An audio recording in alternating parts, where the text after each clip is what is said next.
My age is 31. Right now, I'm trying to get into law school.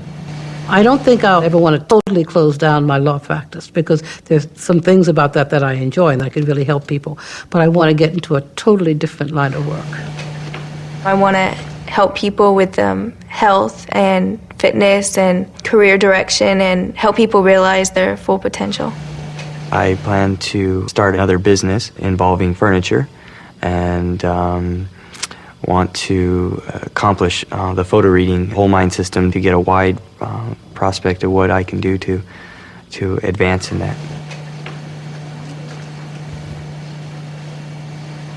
I was in college, my reading speed was about 110 words a minute, if that. And I was a history major, history, Asian area studies major, and it really hampered me. I love the material, but I could not finish the material.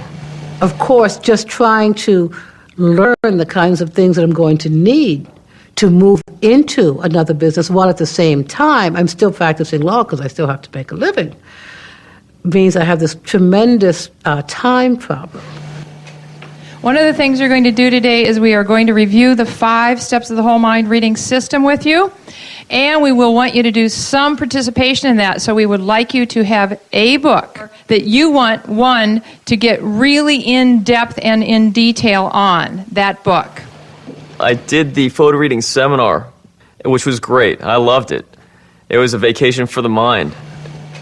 The ability to photo read is the cornerstone of everything that I'm going to do as far as my future education, my legal education. It's integral to my thinking. It helps me immensely to review the basics of the photo reading process because everything and anything I've ever done in sports or martial arts, chiropractic, it all starts with the basics. It's about time, I think, that it's a renewal and a refresher of the 5 steps of photo reading. Prepare, preview, photo read, activate, and rapid read. Go through the processes and then they become part of yourself, almost like second nature. Well, when you know the steps better, the process is more fluid for you. It just sort of reminds you about what are the key stages, because to bring them up, they must be important enough. So we're going to start with that first one, which is prepare, right. So with prepare, there are really 2 parts, and these 2 parts are what we'll be doing no matter what other step of the system is involved. So the first thing that we do is purpose is key, purpose is in the center, purpose, without it, why bother? Breaking it down, skimming through the book, finding out, where to look for is probably the hardest part for me. The anxiousness of, am I going to miss something in the book? Is there something in there that I'm not going to find? Or, those are probably the things that worry me the most. But then that all goes back to that I need to make sure I have a good purpose of why I'm reading this. What are my questions of it? If you went to a travel agent and just said, hello, I'd like a ticket, and they might ask you some important questions. They might want to know what kind of climate you wanted to go to. They might want to know how long you were going to go for. They might want to know how many countries you wanted to travel to. So all of those things are included in prepare, because with prepare, what we're really looking at is how are we going to apply all this information in this book? What are we going to do with that? What is the chunk size that we need? It's easy to opt out and say, oh, I've just got to have it all. I've just got to have it all. No. Most of the time what we need is some information that is pertinent, valuable, important to us. The unconscious can help in a tremendous way the conscious mind when you get the skills just to fit them together. Just at the start, think about why do you want the book, and all the other stages will come to you. These authors, when they write their book, they really do not think that you're going to carry around the entire word for word for word for word for word understanding of their book. What they know is that you're going to synthesize that into something that is useful for you. One of the things that we discovered a long, long time ago was the value of having a point of attention. Now, we have points of attention or points of focus for almost everything that we do, whether when we're talking, when we're presenting, when we're driving a car, when we're doing, any particular sport. But for reading, what they discovered with these incredibly effective readers was that there was a point of attention that really resided sort of about 12 to 14 inches above and behind the head. Now, what that is basically is an opportunity for you to do just a little bit of a key unlock of attention in whatever way works for you. You might see it. Come on, let's say it. You might see the tangerine. Okay. You might talk to yourself about, oh, there's a funny little thing floating up above there. Oh, yes, for the auditories. Or you might even just feel it. Just feel it. Now, doesn't mean you got to keep checking on that thing every single moment while you're reading, because otherwise the reading's not going to be very effective. It simply gets you into an ideal state. Sports figures would call that relaxed alertness or the flow. Whatever we call it, it's that state of, oh yeah. To go into the state is after a time no more so difficult when you learned it for a while. When you take a deep breath and all this relaxation goes to your body, so you calm down. It's coming down to be in the moment, to forget about thinking about what you should be doing, to bring all your awareness down to exactly what you're doing, and this comes from just being aware of your senses and being in the flow. Now, the next step Cheryl's going to take us into is, what's that second step of the system? You got it. All right. All right, preview. All right, there's 3 parts to the preview. The first thing is to survey. What you want to do is it's like going out and just taking a look over what do you have. You look at the front cover, the back cover, the index, the table of contents. You read the last page, the last page, and the first page. May even have time to look at the foreword or the introduction. All right, so those are the preview things. So that would be survey. Those are the areas. Your purpose of that is to find the structure of the book, because the author will put key bits of information in certain places, and you want to know what that is, so you can easily find it. All right. Then you want to pull out trigger words. If your book is new to you, or the subject matter in your book is new to you, you may not know the vocabulary that the author is going to be using to describe the subject. So you want to be able to pull out trigger words. That is what you might put down on your mind map when you write down, when you're doing a preview and then also an activation later. Now, the reason and the value of these trigger words or phrases is that's how you formulate your questions you want all your answers to. Because it's very important to be able to ask the questions you want answered by the author, as if they're standing there or sitting there over a cup of coffee or a cup of tea, and you want to just have a conversation with them. You want your book to come alive, and you can do that with questions. Now, all the trigger words you put down on your page, you may not choose to go into any deeper review on, but there will be some that will definitely be critical and important to you. So some may fall to the wayside and others will surface as really important. And of course, that's all based on what? Your purpose. Your purpose, not the author's purpose for writing the book, but your purpose for reading the book. You are going to photo read the book through a lens. And the lens is the purpose you have studied.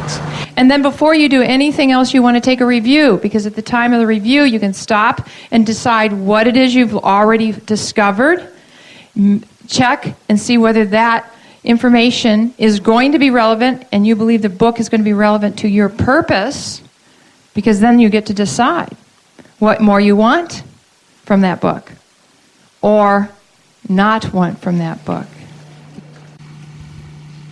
Now, this is step 3. This is the flip part. Is that we're going to take just a little bit more time to go into a bit more depth on the photo reading process. With photo reading, what happens is that so many people are not quite sure what's happening because we're moving this information into a different part of our mind. And as a result of that, the conscious mind gets finished with a photo reading process and it says, well, what just happened here? You know, I wasn't participating in this, and therefore, did anything just happen here when I was photo reading? Certainly one of the experiments that I used to set up for myself over and over again was how to allow that photo reading step of the system to be okay without my little voice coming in and starting to critique or judge what I had just done as being insignificant or unuseful or whatever. Quite honestly, this is one of the most, definitely unusual, but most useful of all steps of the system from my perspective. Because what it does is that it enters in this information as a whole. I do not have to, as I did in regular reading, start with one word at a time, and pretty soon I'd entered as many words as I could have, and I started dropping them out the back, and so I got to the end of the page, and I had absolutely no idea what I just read. This gives you the opportunity, and certainly gives your inner mind the opportunity to take the book in almost as a whole, so that your brain, then your inner mind, whatever you want to call the non-conscious part of you, can begin to create connections. And it is those neural connections inside that are being made, and I would say, because I believe that memory is cellular, that it is within your entire body, that's what gives you the ease when you start to activate and get the information back. So here we've got this opportunity to become familiar with the information in about 3 to 5 minutes. I mean, what more do you want out of reading? Now that you've done the preview that Cheryl was talking about, sometimes you refine your purpose. You don't really know, is this now what I think I want to get out of the book? And so my purpose may become more general, it may become more detailed at that point. But I am going to prepare my mind again. The next thing I'm going to do as a photo reader is know that I have different levels of relaxation that I can get to that are going to make a difference in how I process information. I cannot even conceive of picking up a book anymore without getting into that state of relaxed alertness as a minimum. Now, with photo reading, however, we are going to go one sort of level of relaxation deeper. So one of the things we talk about is that you can wire this up to 3 counts, 3, 2, 1. What happens then is you take a nice deep breath in, hold it and gently exhale, and then you just sort of let this wave of relaxation relax your entire body. So physically, you get to relax. And I'd photo read a book a day just for the fact that it allows me to stop what I'm doing and relax a little bit. And that's, by the way, wired up to the number 3. Then number 2, deep breath in, gently exhale, relax. That reminds me to bring my attention. Now this says, not now, not now. Now, you're going to photo read. Relax. 2, relax. And then 1, I take another deep breath in. All that's saying is I can go to a resource level of mind. Now, some of you visualize easily. You might see a beautiful plant or flower. Some of you who hear well, might be talking to yourself about what this place might look like. Some of you who are highly kinesthetic would feel this place of ultimate relaxation for yourself. Now, after you have given yourself that opportunity to relax, then the next thing that you do is you state and you say your affirmations, and that's where this lady's going to help you a little bit more with the affirmations for photo reading, and then you begin. All right, the reason we want to talk about affirmations now is because I'll be leading you into the photo read with your photo reading book, with the book that you've selected, all right, so that you know the affirmations and you've heard them through my voice. So once we go through the 3, 2, 1 countdown, and you're in your resource level of awareness, then I will say these and you will listen to them. and say them to yourself. As I photo read, my concentration is absolute. All that I photo read makes a lasting impression on my inner mind and will be available to me. And I usually say, as I desire, or something like that. Just so you know, I might add something to that.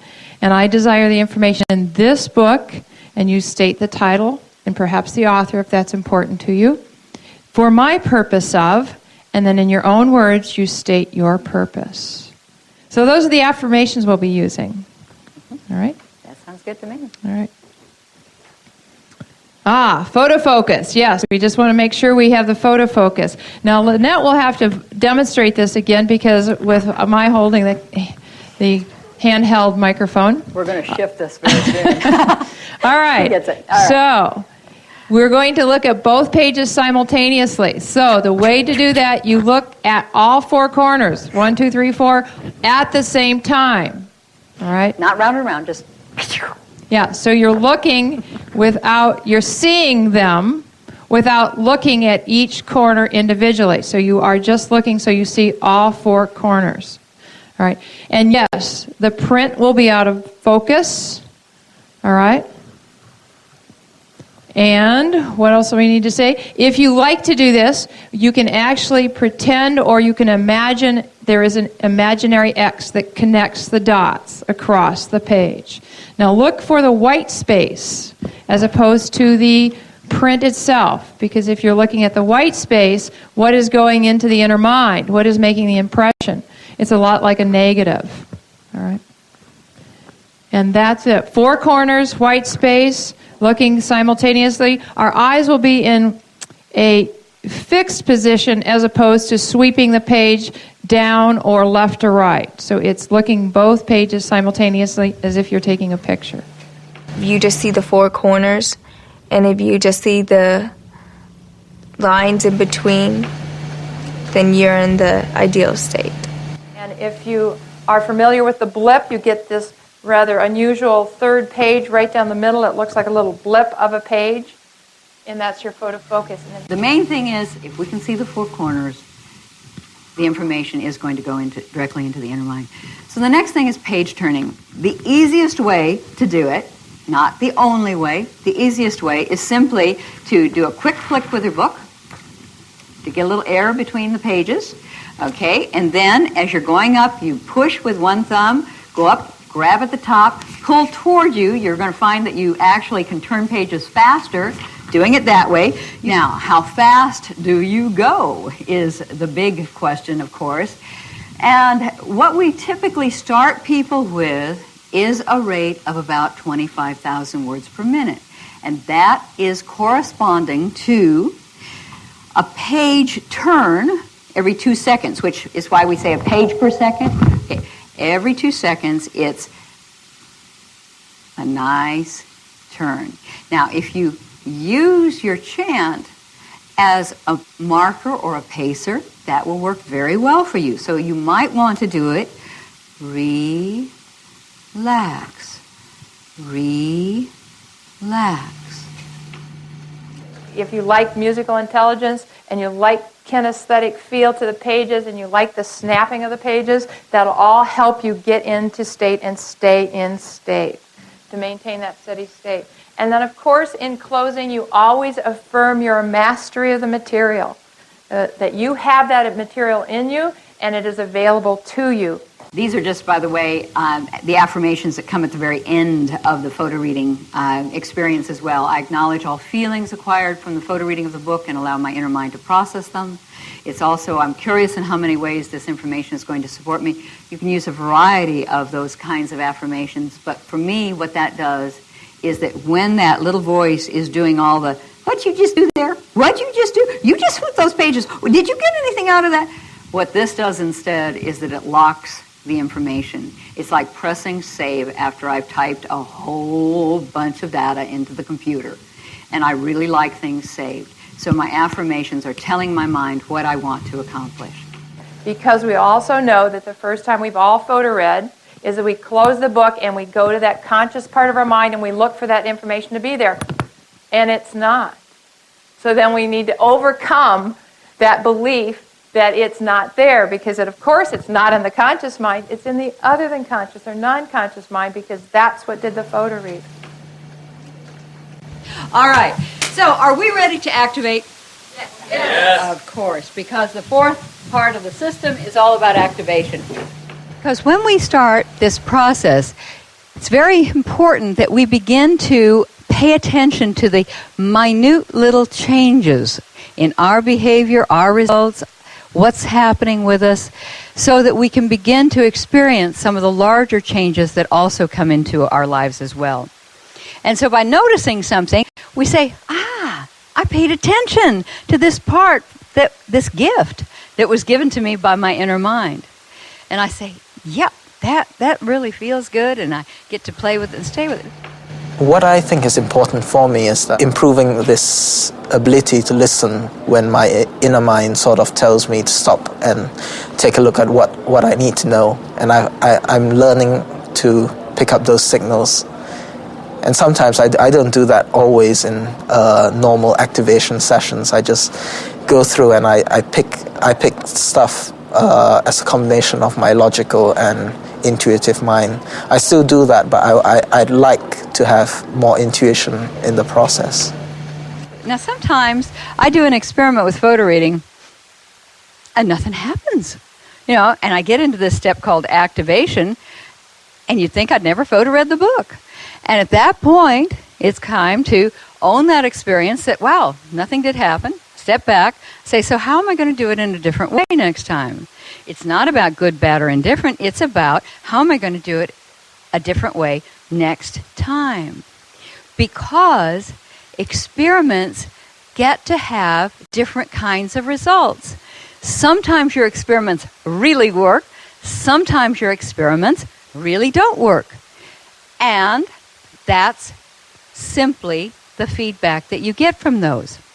What you want to be able to do, though, is continue to stay with that process, playing with it, and start the whole thing over again. So activation is about queuing up the associations that have already started to be connected inside of the brain as a result of your having photo-read that book. All right. So it's the queuing up of those associations that we really want to pay attention to. Now, we have a wide variety of ways to activate.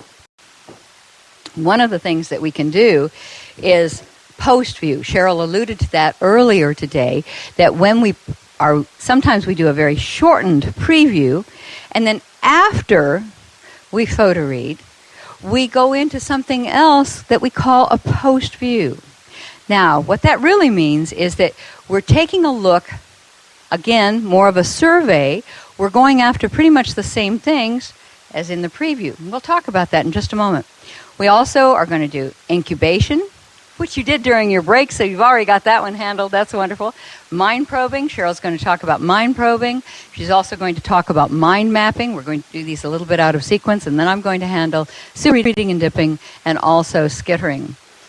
Those are all various ways that you can become very active with the material, that you can take ownership of what parts of this book, what words and thoughts of this author belong to you. Because you don't need all of them. Don't need all of them.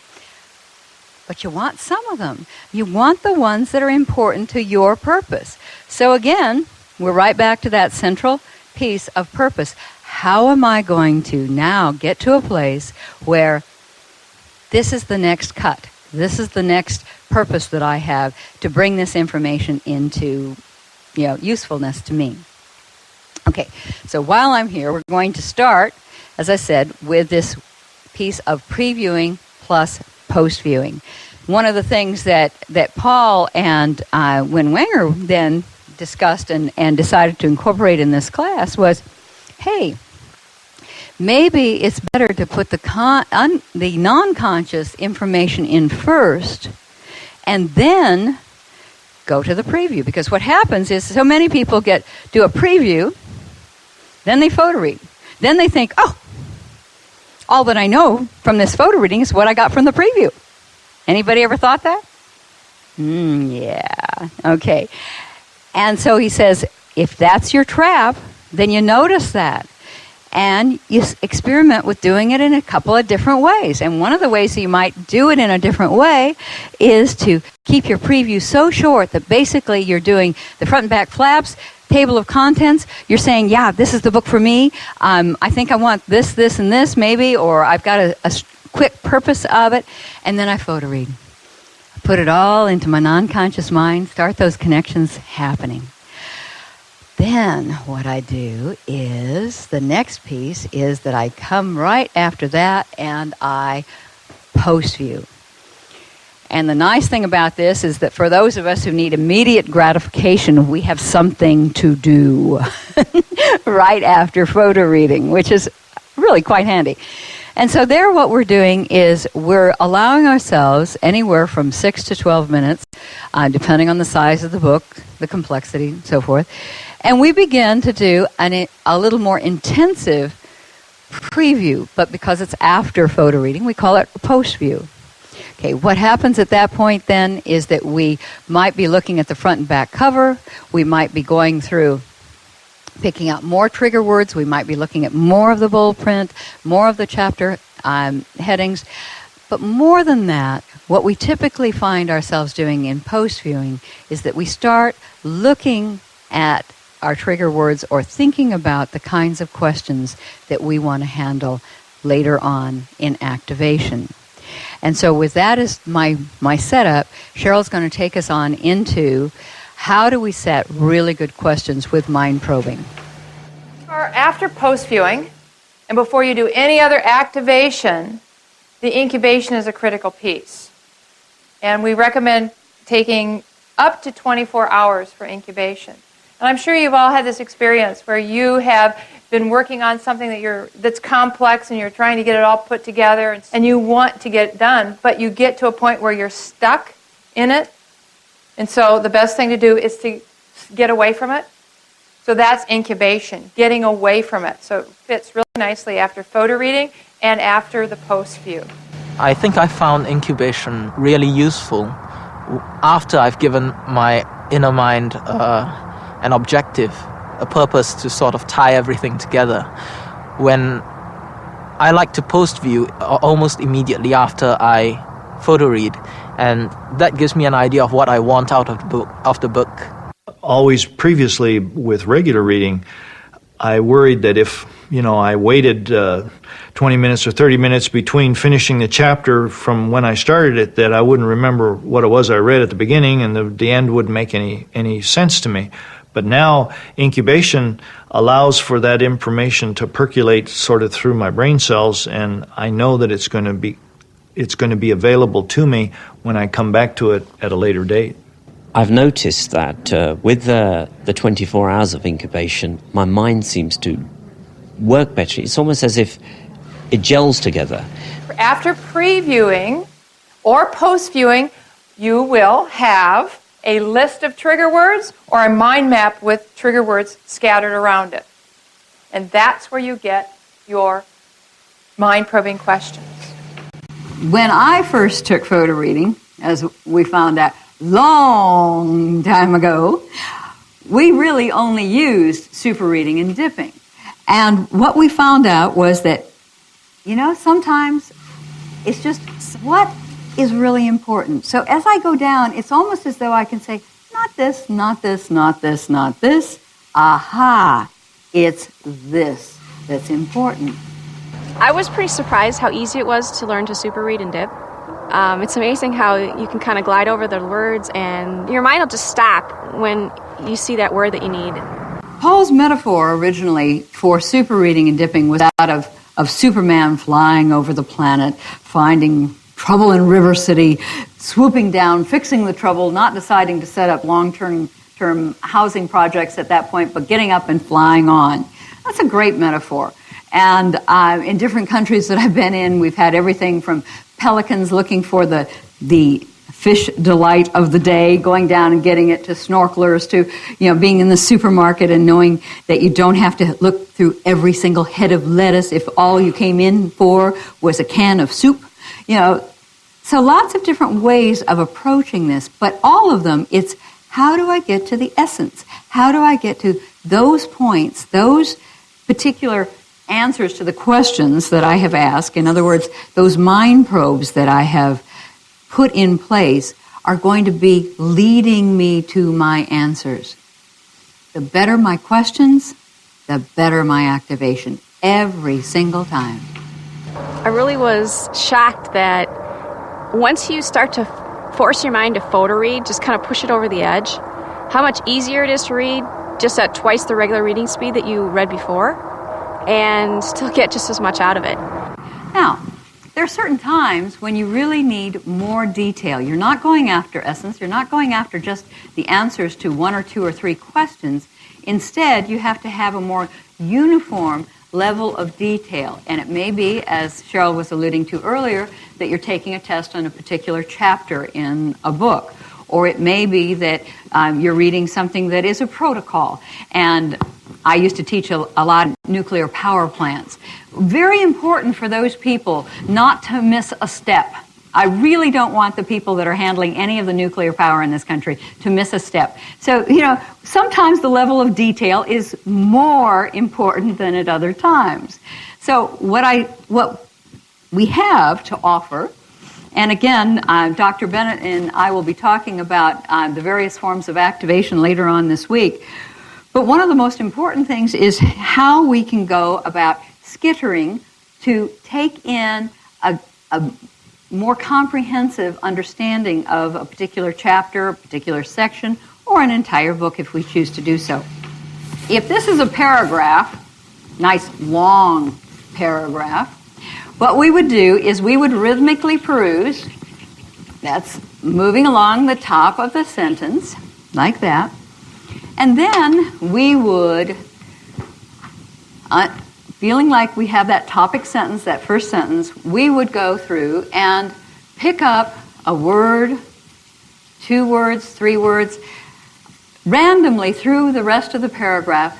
And as long as we had a sense that we knew what this particular sentence was saying to us, we'd be fine. We'd be fine. And we could trust that our non-conscious mind, with the photo reading, laid down before the skittering, was going to help us hold, remember, utilize this information. And you can play around with it. I know that Dr. Bennett will give us lots of different, ways that you can do it in a circular pattern, in a zigzag, whatever. For me, the random pattern seems to work very well, so that's obviously what I use. We use what works well for us. And I think that that's the important thing for you to remember, too, is to find what works. If something isn't, how are you going to adapt it so that it does? So, how many of you are willing to try a little skittering? All right.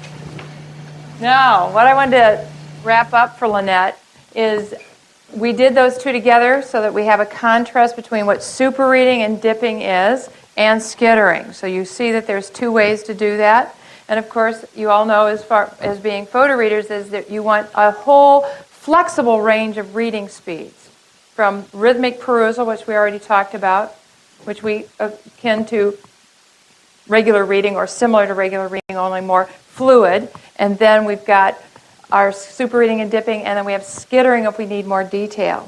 All right. And then we'll move into rapid reading, which is actually closer to the photo reading process. Now for me, photo reading, the whole system came together with the mind mapping process. I'm a kinesthetic. I'm very good with spatial layout. So it really was what helped me know when I know something from a book. I love mind mapping. Mind mapping's great. It gives you a different way of activating. This was one of them that I did during the power day. Kind of like purpose up here, trigger words. You could organize in a different way, in a spatial way, what the steps are, so you can just look at it and see it. And the mind map is going to be a living document, updated every time you need it. All of the different concepts, different colors. It's just fun. It's just so quick and effective that I love it. The title goes in the center, then you radiate all key ideas around it, and we recommend that you use as few words as possible on your lines here. And the purpose of that is so that this becomes a trigger to everything you know about that piece? I think the mind map is going to be overall the absolute best because it incorporates, so much, the writing down and thinking about it and using the different colors. So I'm going to try to mind map as much as I possibly can so it becomes just second nature and I get used to it. Now, if we divided this room into two groups, and one group was given 100 animals to memorize, we take the other group and we say to you, we want you to take those 100 animals and categorize them into meaningful arrangements. How do those animals fit together? Now I say, okay, today is test day. You do the test. Which group do you believe has more of those animals memorized? That group, because they've done this. They've organized and integrated the material so that it's meaningful and it has relationship. So here we are. We've got this amazing tool called mind mapping, which is going to give us an opportunity to hold in place those kinds of ideas that really matter to us. And they're going to be such an interesting little hook that we're going to be able to remember them for a long, long time. Now, the fifth step of the process is rapid reading. It comes at the end of the whole mind reading system after prepare, preview, photo read, and all the activation steps that you've done. It is the most like regular reading in the sense that when you do this on, say, an entire book, it is from beginning through the book all the way to the end. So it's more like regular reading. However, you don't put the book down until you're done with a rapid read. So it's not like pleasure reading where you may read for a little while and then go, oh, I'm going to go eat dinner or whatever, and then you come back and pick it up later and read some more. Rapid reading is from beginning to all the way to the end in one sitting. It's very flexible because you've already photo read this book. You've already super read and dipped sections. You may have already skittered sections. You may have rhythmic perusal some of these sections. So it will look as if you're photo reading at times. It'll look like you're super reading and dipping. It may be skittering, just looking at the topic sentence and allowing your eyes to jump around. All right? And then super reading again. It may be photo reading. Because obviously you will have a high level of understanding of the book if you've been through all 4 sections before you do your rapid read. Because as long as you have a strong purpose for your rapid read, then that is a valid reason to rapid read. Now, as a new-time photo reader, it might be valid to rapid read something in order to validate that you got everything through your activation steps and onto your mind map. So there's steps. The more you get confident as a rapid reader or as a photo reader and more confident in your activation, you'll know whether you need to rapid read or not. And you can let go at the time when you're done. We recognize that flexibility is the key to the whole mind reading system, is being able to take these steps, all of the steps, and being able to use them as they are designed and also as they suit your needs and your purpose. And I think the key that got unlocked, that unlocked the door for me this week, was that you can use those in lots of different combinations. There's no one right way to read. Here's a whole bunch of tools, and maybe you need to read something like a novel that you just want to enjoy and brisk through. There are certain ways you would activate that. On the complete other end of the spectrum, maybe there's a technical book that's very rich in detail that you really need to get every word of. And you have to use a lot more of the activation tools and spend a lot more time to get the detail, more time being a relative thing, I guess, to someone who photo reads. But between those two broad ends of the spectrum, there are lots of different tools and lots of different ways that I now have at my disposal that I can use to activate a book and to get the pieces and parts out of the book that I want. Now I just want to talk about levels of comprehension, because this level series of hierarchical steps of of comprehension fit nicely with the steps of the whole mind reading system. If you don't know anything about a book, the prepare step helps you get awareness, all right? And the preview step helps you get awareness, because in that you start to know a little bit about the subject matter. You don't know a lot yet, but you know something, and from there you get to decide whether it's relevant or important to you. And then after you photo read the book and the materials, Then we say you're getting to the level of familiarity. And it usually becomes obvious at the point when you go back in and start activating material. Because it's then you're going, this seems familiar. Yes, that I get a sense of that. I'm getting to understand that. And that would come after photo reading. And that's your familiarity. Then knowledge really takes place, and it seats itself, as I like to say, when you've done your activation steps. Now, activation steps are layering, in the sense that after you photo read and you want deeper and deeper knowledge and greater detail, you can do 15 minutes, 20 minutes, a half an hour of activation. Break state, come back, identify what more you want from the book or material, and then you can do another break state. Another activation step. And you do as many of those. And we do say that it's best to do your activation steps in 20 minutes and 20 minutes to 30-minute segments, as long as you can stay focused and concentrated while you're learning the material. Being able to really concentrate on activation, now that's probably the strongest part of what I do in photo reading, and I'm much more confident now that after I go through the process with a book, whichever of the many paths I take, whether it's for a lot of detail or just a quick brush through, I feel a lot more confident now that I'm going to have what I want at the end.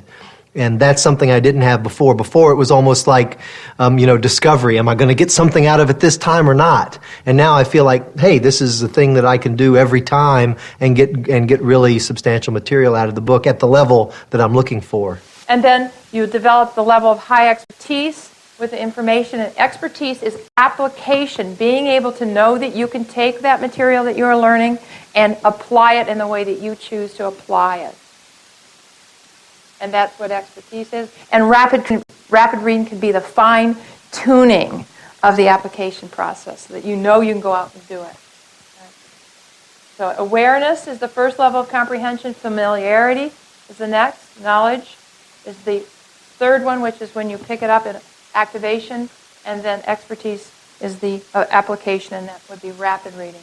And you can do as many activations as you need and want on any type of material that you have. I was not using all the tools at my disposal. I was just doing part of the process and not doing a good job of activating after I prepared and previewed and photo read. You can take a highly information-dense text, and it provides you with a method of layering your learning of that text. Before, it seemed like I did this step and I did this step, and then hopefully at some point in time some gold nuggets would pop out. You can go through it the first day, preview it, photo read it, set it aside, let it incubate, not worry about it, not feel all tied up about the fact that you didn't get anything or you did get anything. Now I know what I want to get at the end of my process, and I can use all of these different tools, which ones are going to be best to get me there. Come back the next day, preview it, photo read it, do some super reading and dipping if you wish, or photo read it 2 or 3 more times, and every day pick up more and more information as you go through. Depending on the complexity of the material and how much I want out of it, I can go anywhere from a third of the time to, I've finished books normally it would take me 10 hours and 30 minutes. Hoping versus knowing is a very big difference. In 5 years, I want to be done with law school, starting my law career, well on my way to partnership at a firm. All these things are sort of coming together for me, and I realized that if I shift the focus of my own photo reading practice a little, I can actually improve the results quite dramatically. And I think that this is just the beginning, really.